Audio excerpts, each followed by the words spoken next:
दोस्तों आज find out करेंगे एक आंसर बहुत ही इंपॉर्टेंट क्वेश्चन को। एक ऐसा क्वेश्चन जिसको हमारे सोशल मीडिया इन्फ्लुएंसर्स ने इंस्टाग्राम, यूट्यूब पे भर-भर के इन्वेस्टर्स के कानों में उतारा है। ये जो क्वेश्चन है ये म्यूचुअल फंड से पर्टेन करता है। म्यूचुअल फंड में आपको डायरेक्ट प्लान्स चूज़ करने चाहिए या रेगुलर? इसके ऊपर आप कम से कम 100 के ऊपर रील्स देख सकते हैं 1 दिन में और ऑब्वियसली जो इंस्टाग्राम का जो एल्गोरिदम होता है वो आपको सिमिलर रील्स थ्रो करता रहेगा। लेकिन इन सारे रील्स में आपको ये बताया जाएगा, पुश किया जाएगा इस एजेंडा को कि डायरेक्ट प्लान जो है वो रेगुलर प्लान से बेटर होते हैं। क्योंकि रेगुलर प्लान्स में जो आपका कमीशन या एक्सपेंस रेशियो ज़्यादा जाता है, वो over a period of 10, 15, 20 years लाखों या करोड़ों में तब्दील हो सकता है। तो ये जो रेगुलर प्लान में आप एक्स्ट्रा एक्सपेंस रेशियो दे रहे हो against direct plan, why don't you directly go and invest through the mutual fund website and save on that expense ratio? Now ये जो आर्गुमेंट है ये बहुत ही चाइल्डिश साउंड होती है मुझे और मोस्ट इम्पोर्टेंटली मैं आपको ये बताना चाहूँगा कि ये आर्गुमेंट वही लोगों ने मार्केट में उतारी हैं जो लोगों का इंडस्ट्री से कोई लेना-देना नहीं है, ना ही वो एक्सपर्ट है इन्वेस्टमेंट में, ना ही उनका कोई क्वालिफिकेशन है, ना ही वो सेबी के गाइडलाइंस के अंडर काम कर चुके हैं, ना ही वो म्यूचुअल फंड कंपनीज़ में काम कर चुके हैं।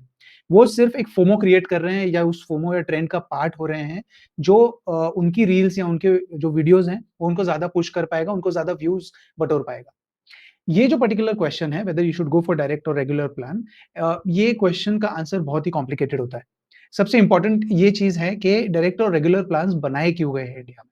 सबसे पहले अगर आप 10 या 15 साल पहले की बात करें, मे बी 2000 से 2010 के बीच की बात करें, तो मेजरली डायरेक्ट प्लान्स तो थे ही नहीं, रेगुलर प्लान्स ही हुआ करते थे और जो सेलिंग होता था म्यूचुअल फंड का वो एडवाइजर्स के थ्रू ही हुआ करता था।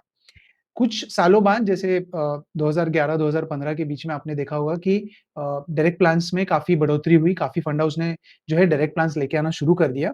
इसका मतलब ये नहीं था कि जो इन्वेस्टर्स पहले एडवाइज़र्स के थ्रू इन्वेस्टमेंट किया करते थे, उन्होंने डायरेक्ट में जाके अपना एक्सपेंस रेशियो सेव करके इन्वेस्टमेंट करनी चाहिए। सबसे इम्पोर्टेंट बात तो ये है कि इन्वेस्टर्स को पता ही कैसे चलेगा कि कौन-सी इन्वेस्टमेंट उनके लिए सही है, उनके गोल्स के लिए सही है, उनके रिस्क एपेटाइट के लिए सही है और कौन-सी म्यूचुअल फंड स्कीम जो है वो करंट मार्केट सिनेरियो के हिसाब से करेक्ट है। I will give an example.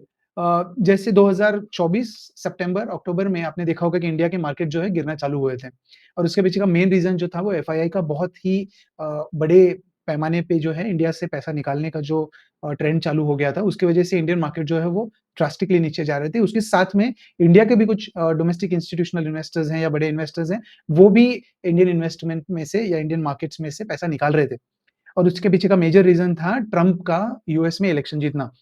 Trump जो है वो एक ऐसा पॉलिटिशियन है जो उनकी कंट्रीज़ को ज़्यादा इम्पोर्टेंस देना चाहता है, यूएसए को ज़्यादा इम्पोर्टेंस देना चाहता है और वो जो है बहुत ही रैडिकल तरह के थॉट प्रोसेसेस रखता है। जैसे कि टैरिफ वॉर जो है उनका पहले का जो रिजाइम था 2019 20 में उस वक़्त भी उन्होंने वही कोशिश की थी टैरिफ लाने की और चाइना के अगेंस्ट बाकी कंट्रीज़ के अगेंस्ट बहुत बड़े टैरिफ्स लाके पूरे कंट्रीज़ को, सारे ग्लोबल कंट्रीज़ को जो था वो कन्फ्यूजन में डाल दिया था कि मार्केट्स को यहाँ से कहाँ जाना चाहिए। 2024 की सितंबर-अक्टूबर के बाद में यही कन्फ्यूजन बढ़ रहा था। इसके चलते एफआईआईज़ और डीआईआईज़ जो है, वो मार्केट से दूर जाना चाहते थे। लेकिन क्या ये हमारे रिटेल इन्वेस्टर जो इंडिविजुअल इन्वेस्टर है आप में आपके और मेरी तरह, क्या उनको ये बात पता थी पहले? मोस्ट ऑफ द इन्वेस्टर्स जो थे, जो म्यूचुअल फंड के थे, वो म्यूचुअल फंड पोर्टफोलियो पकड़ के ही बैठे थे। और बहुत सारे मैंने तो कम से कम ऐसा देखा है कि बड़े जो एडवाइज़र्स हैं, उन्होंने अपने इन्वेस्टर्स को काफ़ी सारा रिडेम्पशन भी सितंबर के महीने में करवाया था। बट जो इन्वेस्टर्स खुद ही इन्वेस्ट कर रहे थे डायरेक्ट प्लानों में, उनमें ज़्यादा करके क्या था कि इन्वेस्टमेंट एडवाइस ना होने की वजह से उनको पता नहीं था कि इस पॉइंट पे थोड़ा पोर्टफोलियो कम करना चाहिए, 50% प्रॉफिट बुक कर लेना चाहिए। Maybe we can invest little later when the turmoil is settle down. तो सबसे इम्पोर्टेंट चीज़ होती है सही टाइम पे एक एडवाइस मिलना, सही टाइम पे एक नॉलेज मिलना कि हमारे पोर्टफोलियो में अभी एग्ज़ैक्टली क्या करना चाहिए। ये जो होता है एक सही एडवाइज़र ही कर सकता है। मैं ये नहीं कह रहा हूँ कि अगर आप रेगुलर प्लान्स में जाते हैं तो आपको एडवाइज़र्स बहुत अच्छे मिलेंगे और उस एडवाइज़र की हेल्प से आप बहुत अच्छे रिटर्न्स बना पाएँगे। लेकिन अगर आपको एक अच्छा एडवाइज़र मिल जाता है तो definitely don't go for a direct plan, go for a regular plan with that advisor because this advisor will not only give you the knowledge about how to invest, when to invest, how much to invest, and through which instrument to invest, which asset class to invest. But he will also handhold you in the times of turmoil. जैसे market में ऊपर नीचे चढ़ाव आते हैं, advisers जो होते हैं, I am specifically speaking about the advisors who are in the market, who understand the market, इनको पता होता है कि मार्केट का जो टर्माइल है टेम्पररी है या लॉन्ग टर्म है। तो इन्वेस्टर्स को सही तरीके से गाइड कर पाते हैं और जो इन्वेस्टर्स अपना जॉब, अपना बिज़नेस सँभाल-सँभाल के इन्वेस्टमेंट में जाके अपने पोर्टफोलियो को सँभाल रहे हैं, उनके पास उतना टाइम नहीं मिलता है उन्हें मार्केट एनालिसिस करने का। तो इसके चलते मैं ये सजेस्ट करता हूँ कि अगर आप बहुत अच्छा एनालिसिस कर सकते हैं, ग्लोबल मैक्रोज़, ग्लोबल माइक्रोज़ या फिर अपने रिस्क प्रोफाइल का, एफआईआई, डीआईज़ के बिहेवियर का, जापान में क्या चल रहा है, चाइना में क्या चल रहा है, किस वक़्त कौन से बड़े इन्वेस्टर कौन-सी कंट्री की तरफ जा रहे हैं, इंडिया से पैसा क्यों निकल रहा है, इंडिया की पॉलिटिकल सिस्टम में क्या हो रहा है, ग्लोबल जियोपॉलिटिक्स में क्या हो रहा है, ऑयल के चलते क्या हो रहा है, ऑयल पे पॉलिटिक्स कितना हो रहा है, ये सारी चीज़ें अगर आप भाप सकते हैं, समझ सकते हैं, do your investment on your own, go for direct plans.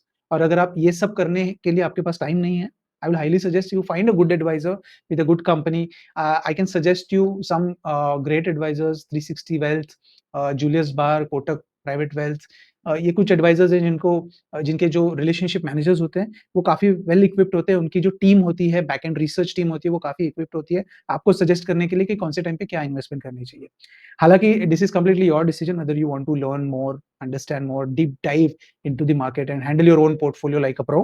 But if you can't do it, please go for advisor, go for regular plan. Even if you pay that 50 paisa, 1%, I can guarantee you that जो investment गलत investment decision आप लेंगे, उसके against वो 1% या आधा percent बचा के कोई फायदा नहीं होगा।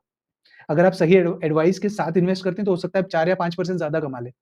Compared to some investment I have seen के इन्वेस्टर्स का पैसा जो है डूब जाता है। I will give you an classic example.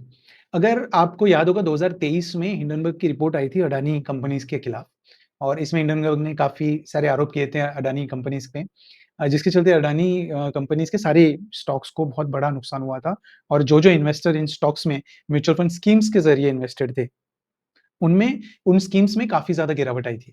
अब इसमें प्रॉब्लम ऐसे होता है कि बहुत सारे इन्वेस्टर्स जो हैं, रिटेल इन्वेस्टर्स, वो इस पर्टिकुलर सागा के चलते इन्वेस्टमेंट से रिडेम्पशन करके बैठ गए। और कुछ महीनों बाद ही उसी अडानी स्टॉक्स में थोड़ी बढ़ोतरी होने लग गई थी, रिकवरी होने लग गई थी। बट जो इन्वेस्टर्स डर के मारे उस पर्टिकुलर टाइम ज़ोन में रिडेम्पशन करके बैठ गए, उन्होंने तो लॉस बुक कर लिया था। जो बाद में रिकवरी आई उसका वो पार्ट नहीं बन पाए। जबकि मुझे पता है जब मैं इंडस्ट्री में काम कर रहा था, बहुत सारे एडवाइज़र्स ने अपने इन्वेस्टर को पकड़ के रखा था, समझा के रखा था कि सर ये टेम्परेरी है, इसके पीछे बहुत सारा जियोपॉलिटिक्स होता है, बहुत सारी चीज़ें बाहर आनी अभी बाकी हैं। तो हो सकता है कि रिकवरी आएगी और म्यूचुअल फंड पोर्टफोलियो जो होता है वो डाइवर्सिफाइड होता है। किसी कुछ कंपनीज़ को इफ़ेक्ट होने की वजह से आपका पूरा पोर्टफोलियो डैम्पन नहीं होगा, दिस इज़ टेम्परेरी। तो जिसके चलते बहुत सारे इन्वेस्टर जो थे वो बने रहे इन्वेस्टमेंट में और उन्होंने वो रिकवरी भी एन्जॉय की थी बाद में।